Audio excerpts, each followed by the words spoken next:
MrBallen's told this story, and if you've heard him before, you know that means it's not just strange, it's disturbing. But what if I told you there's another layer to it? One that you've never heard. One that taps into the whispered fear of every South Asian and Muslim household, where children are told to stay away from the forest, not because of bears or snakes, but because of the unseen. This is the story of Eldridge Albright, and how someone or something that looked like his grandma tried to take him. It was supposed to be a peaceful weekend. Betty Albright and her 3-year-old son Eldridge were visiting her mother, so his grandmother, at her home in deep rural Mayland. A quiet house nestled right at the edge of the forest. You know the kind, tall trees, always still, always watching. Betty hadn't slept much lately, so Grandma offered to watch Eldridge while she rested. Don't worry, he loves it here, and the dogs, they'll stay with him. Behind the house, a 3-meter gap in the trees led to a shallow, dry creek bed. From the porch, Grandma could see straight through it. Eldridge was allowed to play there as long as he stayed visible. Stay where I can see you. Don't go too far. He ran towards the gap, the 3 dogs trailing behind. Grandma smiled, went back to her book, glancing up now and then, checking up on him. Eldridge was laughing, tossing stones. Everything felt calm. Then, out of nowhere, a scream, high, terrified. Grandma leapt to her feet.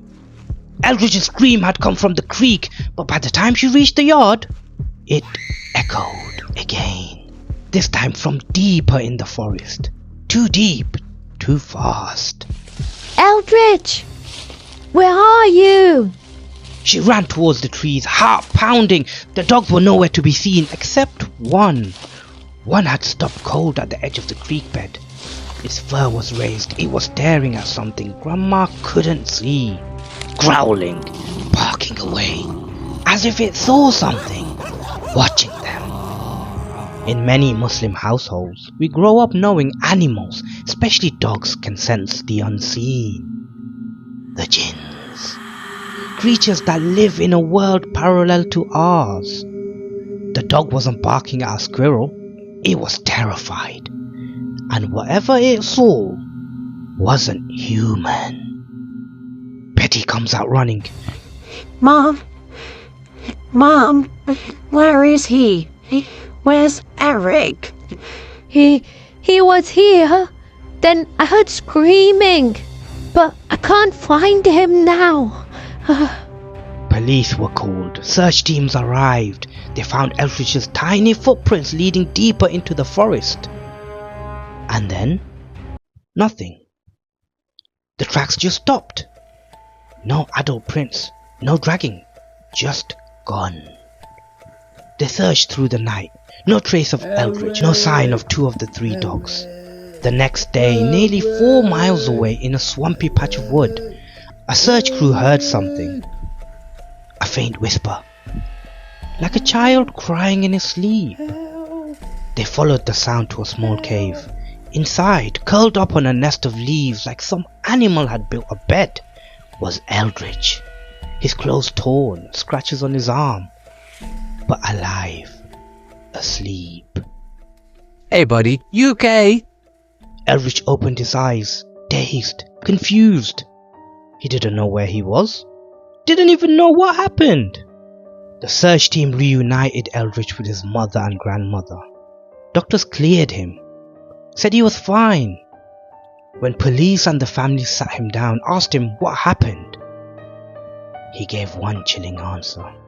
I saw Granny, but she was wrong. He said she called to him from the forest, smiling, waving, telling him to follow.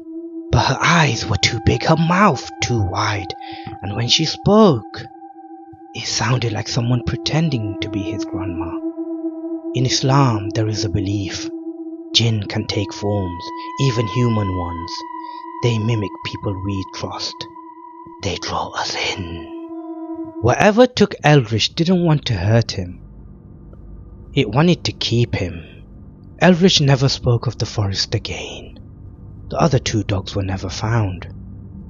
Until this day, no one knows how a 3-year-old made it 4 miles through thick forest and swamp without leaving a trace.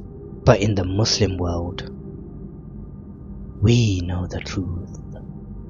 We know the answer.